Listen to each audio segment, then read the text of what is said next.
is October 17th. It's my 25th birthday today. I am awaiting for a very special package to show up. I treated myself to a guitar, and I have to physically like stand at my door because my doorbell doesn't work. I need to fix that. It's on like my list of things to do. And I'm gonna miss the FedEx guy. And when you miss the FedEx guy, you end up having to go there in person, and that is the last thing I wanna do. And then if you miss that, they ship it back, which is really the last thing I wanna try and figure out. So I'm just posted up at my door at like, I don't know, when did they say they were gonna be here? Between 10 and noon. And like I said, I'm taking delivery of a special guitar. And there's no content about this guitar on the internet, on the great World Wide Web, even on YouTube itself. I found one video on this guitar explaining what it is and just how cool it is and how special it is and how rare it is. So I figured I would take this opportunity to show you guys a little bit more info about the Gibson DSX7. Okay, bad news. The guy from Reverb put the wrong address on the package. So now I am racing as fast as I possibly can to somehow get to my old residence and try and catch the FedEx guy. I am so screwed. There's no way I'm gonna make it in time. But thankfully I don't have to be anywhere for the next hour, so I have some time. I can afford to just go run and try and chase this down. I don't think I'm gonna get it. This sucks, but I think they're gonna hold it for me at the FedEx place. I hate doing this. This is why everything goes wrong with packages, but we're gonna try and keep a positive attitude. Okay, update. It's 12:28. I got over to my apartment complex, like my previous address, and the guy messaged me and was like, I'm just gonna have them hold it. And I was like, no, please don't do that. I just got here, and I think I'll be okay. I think, because I updated my FedEx app. I'm like just peeking like a hawk to see if I don't miss him, but I am now seeing that he should be here between 9:40 and 1:40. So hopefully we're okay. I just don't want to miss him. Ugh. I don't even know how the f this is possible. Posted up at my apartment complex, like staring at the, what's it called? Like literally staring at the entrance, and somehow I get a notification, your package has been signed for by whatever, who, I don't know the lady who lives in my apartment's name is, but I was like, how's it even possible? I'm staring, what? And the only thing I can think of is if it came before I got here, and basically the FedEx guy like just now or something, you know, updated the route, the tracking, the whatever. But I got the guitar. It's in the back right there. I am like shaking with anxiety because I just like ran around this morning. I stopped what I was doing. My computer's like currently rendering out a song right now. Like I just dropped everything. I was still like wearing my pajamas.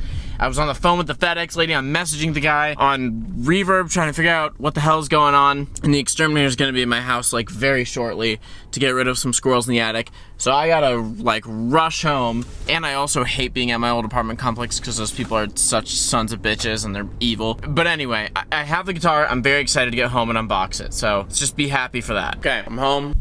I had to make some food and upload some stuff, some song stuff, whatever. Now we can finally dig into this thing, and I have to leave in 30 minutes, so this is gonna be tight.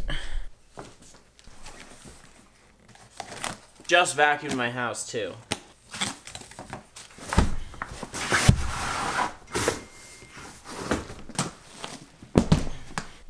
Got a nice hard shell case here. Let's open it up. Big reveal. Please tell me I didn't get scammed. Huzzah! She lives! Alright, cool. He detuned it. Appreciate that. Makes it better for shipping. He obviously discounted it a little bit. He said it was in good shape, not mint shape or anything. Oh my, this is like on the case. It's like attached. Huzzah. This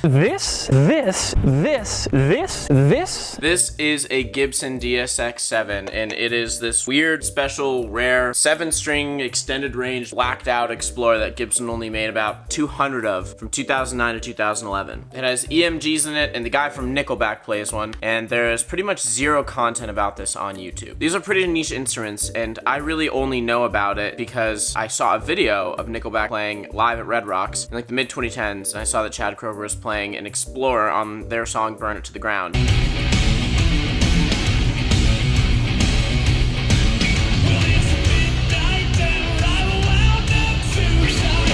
I noticed that my band plays Burn It to the Ground when we play our bar shows, but the guitar player in my band I know does not have a 7-string guitar. So I went back and looked, and I realized that he was playing a 7-string Explorer, and I thought that was really cool. But then I realized that I couldn't find these anywhere. I was looking on Reverb, Facebook Marketplace, eBay, none of them were for sale. Then I turned to YouTube, and I found that there was pretty much one video on this guitar. And it was just like these two guys using like a Nokia phone filming in like, I don't know, it seemed like it was filmed in like the early 2000s, which I know is impossible, but it was like 8-bit quality, and the whole time they were just talking about like nonsense for 30 minutes, and then at the very end they finally get the guitar out of the case, talk nothing about it, and just play it through like some distorted amp with a terrible mic. So let's talk about the DSX7, because I think it's a really cool guitar that most people just don't even know exists. And for those that know, they kind of flip out whenever one comes up for sale, and as far as I know, there's only one other DSX7 that is for sale right now, listed on Reverb, and if you can't get it, I mean, good luck waiting till another one shows up. So let's talk about the DSX7, what makes it cool, why some people probably think it's really lame, and why they just haven't really made any more of these.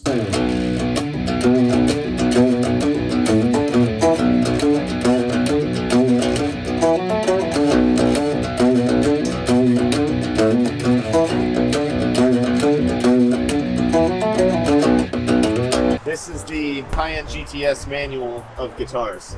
I'm gonna be the first person ever to talk about this guitar on YouTube, so. It's so silly. It kind of looks wrong. I know, it's so thick, but like in the hands of Chad Kroger, it just looks so right. I know. A skinny little dude that looks like a Cocker Spaniel plays this guitar. Did I tell you that the guy who I got this from, I was like, why did you get it? And he's like, well, I went to Nickelback like meet and greet, and I met Chad, and I was like, can I see your Explorer? And he's like, sure, and he let him play it. Oh. And he was like, and then I just was like, all right, I gotta go get one. Yeah, they're crazy.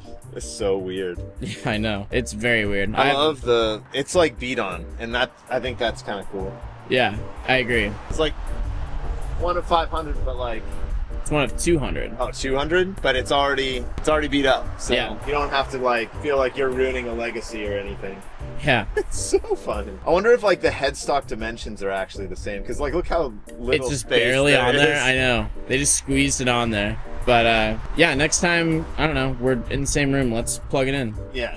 So Gibson announced that they were going to be making this in like 2009, and they did a very small production run from 2010 to 2011. I have never found a quantitative exact number that were made, but most people agree it's around 200, somewhere between 200 and 250, but I don't think that 250 have ever been documented like serial number wise. It's also important to mention that some of this information is a little bit speculative, because it was honestly even difficult just to find information on this, and most of it I had to find from secondhand sources. Like I'm looking at my sources sheet now, and some of it comes from Gibson's website, but some of it just comes from other marketplaces and then forums on Reddit. So around this time, Gibson must have felt that the direction music was going and lended itself to extended range drop B guitars with EMGs, so they decided to just incorporate it into one of their already very well established shapes, the Explorer. And then apparently they were wrong, because it did not seem to be the most popular guitar that they were, getting off the showroom floor. So they only really made this for about one model year. DSX7 has a set mahogany neck, rosewood fingerboard, 22 frets, no fret inlays, only the side dots. Wide nut width for 7 strings, obviously.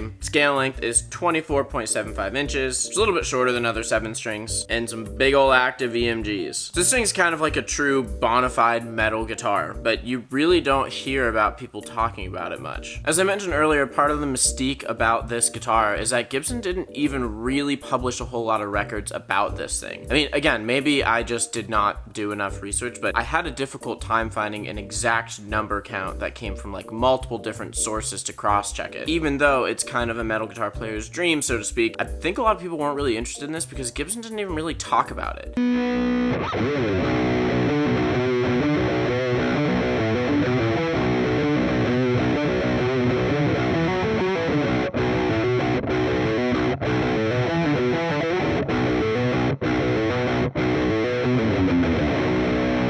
I mean, I was alive and around in 2010, but I was just starting to get into guitar. But even with this guitar checking a lot of the boxes that metal guitar players say that they want, Gibson didn't even really advertise this thing as far as I can tell. And I feel like that's what's just contributed to the mystique about it. I kind of looked back and could barely find any sort of promo or advertising or marketing material for this guitar, and it's like pretty badass. My own personal speculation is that because music was evolving in such a way that got away from guitar music going into the 2010s, it might have just became one of those like weird B-side relics of music that ended up just being wrong place, wrong time, and now 15 years later, as we see the reinvention or the re-immersion of, again, guitar music, to put it in quotes, with Deftones and Chevelle and Super Heaven, that maybe it's just people are kind of remembering that this was a weird thing that happened. When I was looking to buy this, I didn't really have any availability to some sort of demos or playthroughs or reviews of it. I saw people talking about it on forums, but most people were not able to give any sort of personal experience, which for me was a little unsettling because I was like, am I gonna buy something that's like kind of a piece of junk and then I'm just gonna have to sell it again later and have nobody who's interested in it? But I kind of just bought it on a whim, thinking it's probably pretty cool. So far, having only been able to play it for a few days, I really love it. There are a few cons I kind of want to touch on with it though. The short scale length is definitely one thing. I mean, it makes it easier to play, which is cool, but tuning hasn't exactly been the most reliable, and I think that also it's just a little tricky if you want to actually alternate the tuning a little bit. Like, you kind of got to keep the slow string at a B. I mean, you can get different string gauges, sure, but I've noticed that it's already a little bit temperamental with keeping tension on it.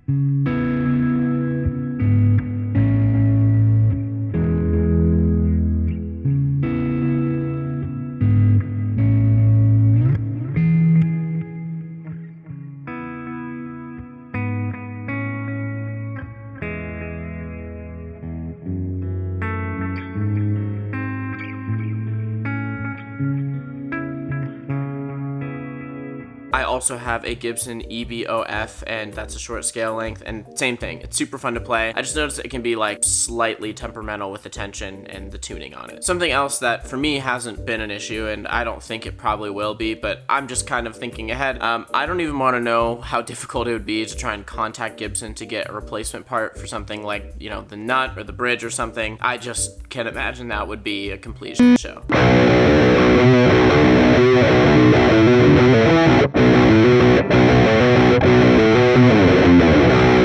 I don't know much about the history about this particular guitar. The only thing that the previous owner could tell me is that he went to go see Nickelback one time and actually met Chad Kroeger and got to play his personal DSX7, and then he decided that he wanted one for himself, so he went out and got one. I was secretly hoping this would have maybe been one that Chad had owned, but it's not, and that's okay. But other than that, he doesn't really have any sort of like history or documentation about this. But I don't even know if the history matters all that much because these only came one way from what I understand. Fully blacked out, no inlays. And that's pretty much all she wrote about this guitar, which kind of adds the mystique. I mean, I tried to find more info and I really couldn't, but I think I'm still gonna be the first person on YouTube to even document their experience with one of these guitars.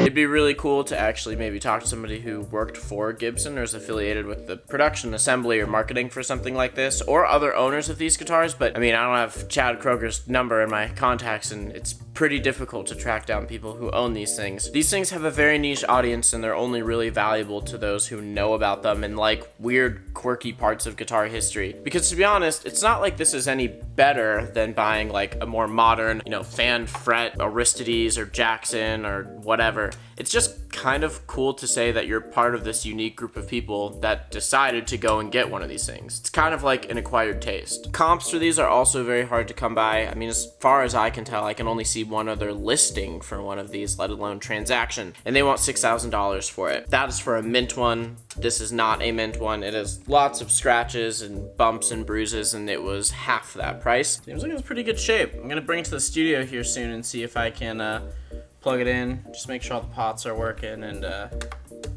yeah, take it from there. But I don't know, maybe I still overpaid for it. I mean, it's, like I said, not like this is really much better than another 7-string guitar with the EMGs, but I got it because I really just love how it's a part of guitar history, and it's very unique. And I feel like it's one of those things that if you know, you know. And I secretly hope I get to see Nickelback one day and actually bond with Chad Kroeger over this. That's never gonna happen. But in my head, that is what's gonna happen, and it's gonna make everything worth it. And kind of like when I bought my Gibson EBOF, I wasn't really looking for a short scale length bass, or I wasn't looking for something that, you know, was from the 60s or something. It was just a really unique part of, in that case, bass guitar history that I just thought was really unique, and I kind of wanted to be a part of the group of people that decided to invest in it. So I'll have to make an update video sometime if I ever meet somebody who actually owns one of these things or has more information than I do. But until then, I hope you enjoyed and learned a little bit more about the Gibson DSX7.